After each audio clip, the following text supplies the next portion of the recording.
From the morning reading, on our S&P 500 snapshot, the Wednesday downtrend spills into Thursday. The S&P 500 continued the sell-off that began Thursday morning. The index stuttered at the open, hitting its 0.17% intraday high about 35 minutes into the trade, and then moved lower in a couple of waves to its fairly narrow afternoon trading range. It bounced off of its negative 0.52% intraday low about 20 minutes before the close to its negative 0.35% close. The sell-off in treasuries continued. The yield of the 10-year note closed at 2.45%, up 8 basis points from the previous close and an interim high. The highest close since late June of 2015. The intraday high on TNX, the CBOE 10-year yield index, hit 2.49%, the highest intraday reading in 27 months. Money managers are all on the same side. According to the NAIM organization, active money managers are suffering a major bout of groupthink. In aggregate, they are as exposed to the stock market as they have been at any point in the past decade, with extremely high confidence. Even the most bearish manager is betting on higher stock prices. Tech stocks have suffered. The Nasdaq Composite has lost 1% on back-to-back days after hitting a multi-year high just a few days prior. The last time it saw this pattern was in January 2014, which saw more short selling, short-term pressure after a brief rebound. That was a common outcome. Among currencies and commodities, nothing is more hated than the Swiss franc. The optimism index dropped below 15 last week, its lowest level in 16 years. Contrary indicators can be tricky with currencies, but the franc did tend to rebound over the next month. The franc also has good seasonality. It shows up at the top of the sentiment and seasonality screen, while the US dollar is near the bottom. The same screen for ETF shows a couple of bond funds near the top and energy-related funds near the bottom. Hello, this is Stephen Harris, a head trader from Falcon Global, where we model best practices for investors, traders, and day traders from entry to exit every trading day. In this daily video, I'll provide my opinion and insights of current market trends, market timing, volatility, and hedge risk levels for the upcoming day for the key U.S. financial markets. It is 6:11 a.m. Mountain Time, and I'm recording this in preparation for the market day of December the 2nd, 2016. Full disclaimers are at the end of the video, but be aware that this is for educational purposes only, and only you are responsible for the investing or trading decisions that you make. Okay, let's go ahead and dive into our morning report. At the time of this cut, we had weakness across all four of the U.S. broad-based indices. The S&P futures are down just below scratch. The Russell futures were down about 0.25%. The Nasdaq futures were down about 0.33%. And the Dow futures were down just below scratch. Crude oil giving back some of its recent gains, down a little over 1%. Euro down just below scratch. Bonds up about 0.33%. And gold up about 0.33%. In overseas action, all of our key markets are negative. China down nearly 1%. Hong Kong down about 1.33%. Japan down about 0.5%, Germany down over 1%, United Kingdom down about 0.75%. In terms of macroeconomic reports of note for the United States for today, we have the monthly employment report. So that will have absolutely an impact, and that'll be out in about 15 minutes from now. Also, be aware that FOMC member Brainard and FOMC member Tarullo will be speaking today. And let's go ahead and bounce into the charts. And on our S&P futures, you see the retracement continues, and it has come back down to the area of former resistance, now turned support theoretically. We kind of expected this test. The question now is what happens at this point. So far, we seem to have in the overnight a bit of a bounce. Now, obviously, the timing of all this test, and being right here in this area on this point of the retracement, at the time we get the monthly employment report, is quite critical. That will have enough energy and momentum to either push this back up and then find support at this retracement point, or could bring us back down into the range if the response to the report is poor. So if that happens, then, short-term bets are off for a strong bull trend. At that point, we'd be looking at being back in the range and looking to establish a next move. So that gets much fuzzier as to where we might go.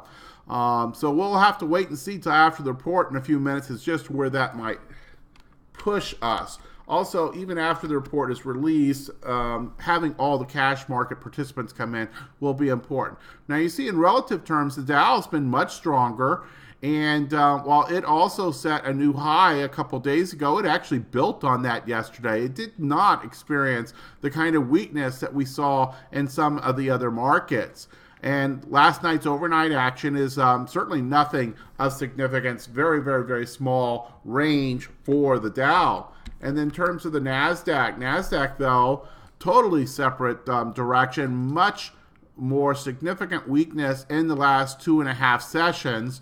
And if anything, it's approaching the lower part of its range now. It's no longer in the cloud. It's below the cloud with yesterday's action and is confirming that move below the cloud. So if this were a trending market, we would take more note of the breakout to the below the cloud and then this confirmation. But frankly, given the overall intermediate term pattern, this is just noise within the range at this point. Clearly, from a relative standpoint, we do have a much weaker Nasdaq, though. And of course, the big question for the Russell is after this historic move with 15 straight up days, we had the retracement, and now the question is was this just simply an overshoot, and now we're back into the channel? We clearly have a much higher high, and at some point we're going to see a low come in here, and we're going to need to measure where that low is and where the next high is as to whether this channel is still the dominant pattern or if we need to draw something new. But at this point, this looks to be just a overshoot and false breakout to the top of the channel, and we're now back into channel trading until proven otherwise. In other markets, crude oil, of course, has also been in a move, and you see it also had a bit of a, well, I drew this line here across the tops of this price action and most of this price action. The actual high was 52.22, but how amazing that it would turn and back off just right at that level. Clearly, there is an area of resistance up here in this, we'll call it 52 area. And it looks like we yesterday actually turned at 51.80. And thus far today, we've backed off from there a little bit. So the recent OPEC action basically ran into a brick wall right at the tops of that resistance area. So we'll see where we go from there. Right now, this is probably a channel with similar highs and similar lows, a bit of an overshoot here and a bit of a poke right there, but pretty much this is sideways action, and until you get a clear confirmed breakout and a series of higher highs and higher lows above the top of this channel or below this channel, you're just basically stuck in this range bound action. So we just seem to, heck, we should get the book out about channel trading again. It just seems to be our lives in recent months. Of course, also gold not in a channel. Gold has been breaking down and is absolutely in a strong bear trend. And anything that is a counter trend to that is very, very short-lived at this point. So continuation of that pattern. We'll take a look at the dollar. Dollar bit of a complex consolidation pattern after the big move post-election.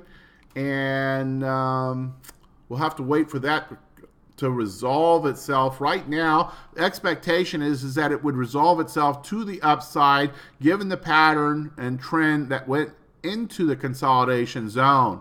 So this could have been considered a bull flag at one point. It would have tripped you in, but then now it's just kind of going and sloppily moving around sideways. Probably would have even stopped you out of that bull flag pattern, and it's now degraded into something more of a probably need a horizontal breakout at this point to be able to clear this congestion zone.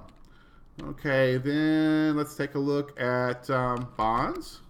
Bonds, like gold, clear, strong downtrend. Do not stand in front of that downtrend until you have confirmed reversal signals, and that does not seem to be coming anytime soon based on the evidence that's here at this moment.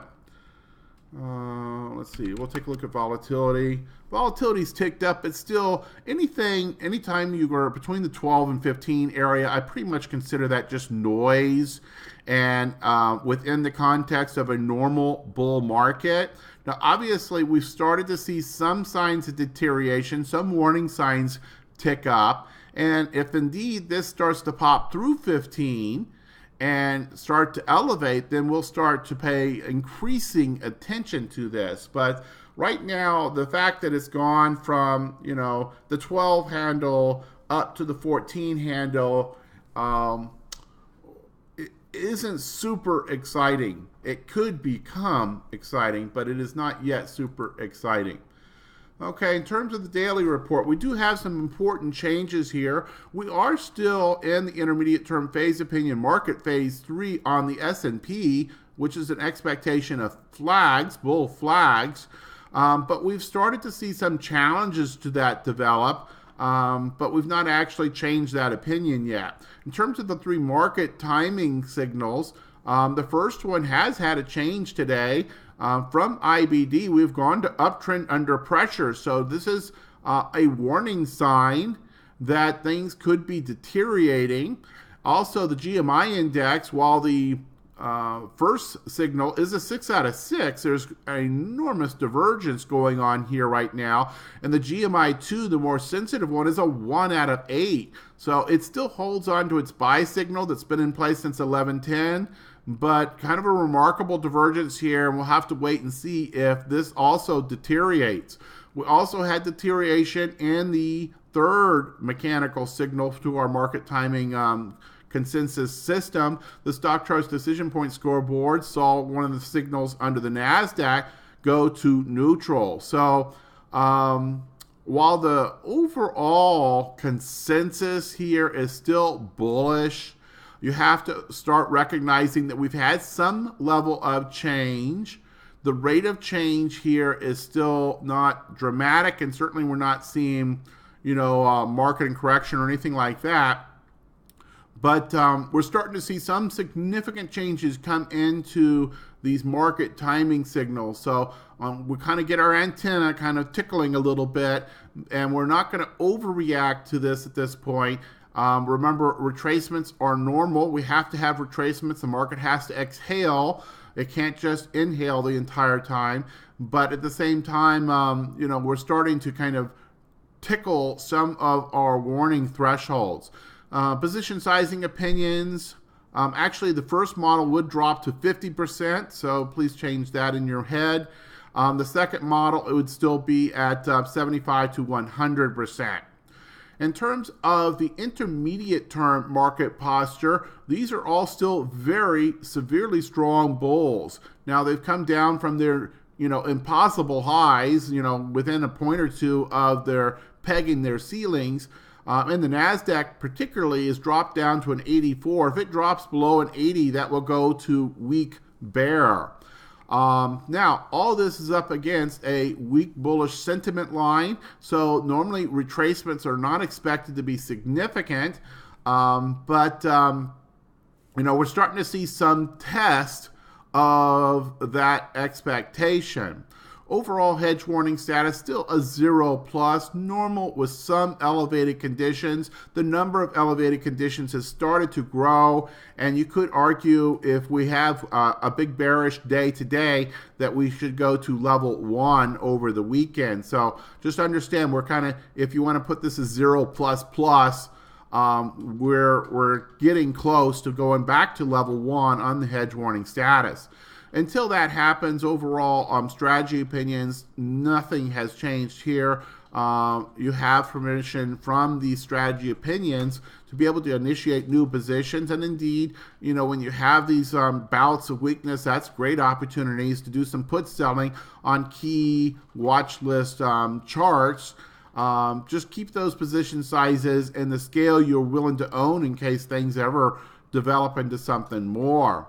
And you see, in terms of the change and rate of change, under the volatility area, we've got quite a bit more red here. This is still mostly relatively minor, but still, it's starting to build, and we're starting to pay more and more attention to this. We have market and decline and sharp increase warnings are both in place.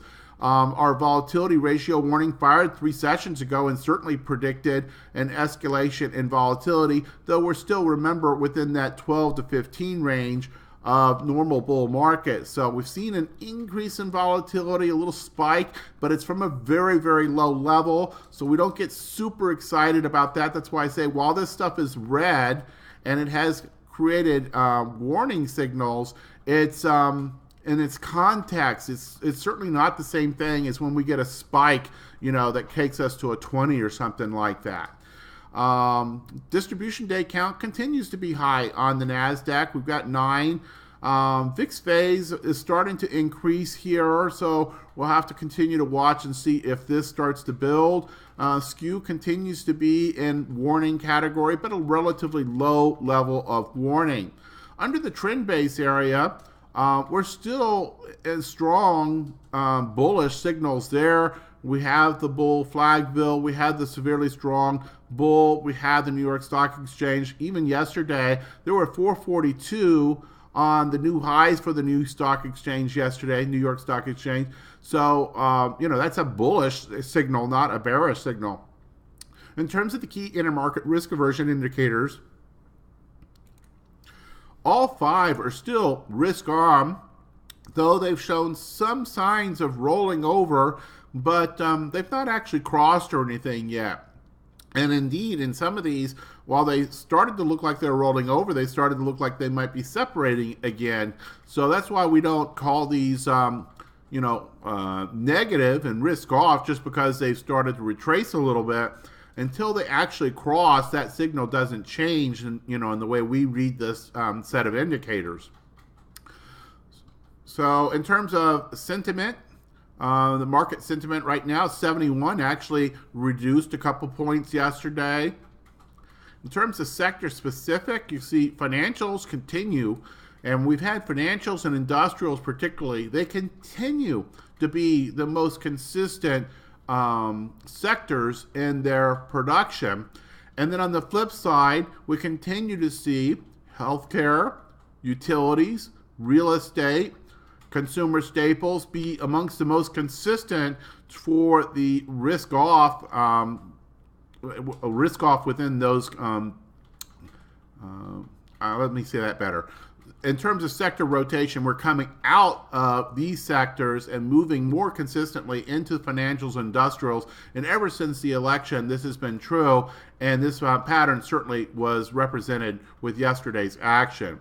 And you see that also in market postures across the 3 time frames. You look here, consumer staples, healthcare, utilities. Also, of course, technology's been weakening. Also, retail's been weakening of late, so we should pay attention to that. Whereas on the flip side, strong patterns for financials, industrials, materials, consumer discretionary, and transportation. Financials, again, across the percent changes, industrials, energy. So, obviously, energy, much of this action has literally come within the last few sessions given the OPEC news. So, if you're looking for where to dive into watch list analysis, you've got a pretty clear indication here of who's in favor right now and who's out of favor. Okay, that should be enough for today. Let's go ahead and wrap this thing up. We should be getting into the employment report here in just a few minutes. That should be pretty interesting itself. I'll roll through these slides. If you see something of interest, just hit the pause button and go to that hyperlink and get additional information.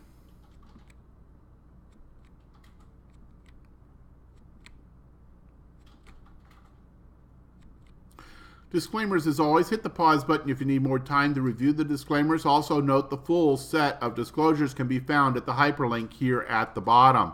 We'll be back here for Monday for our next market preview from Falcon Global. In the meantime, manage that risk profile, and everything else you'll find will become much more consistent. And then, of course, seek each and every day to go out there and learn something about your chosen craft, trading and investing. Good trading.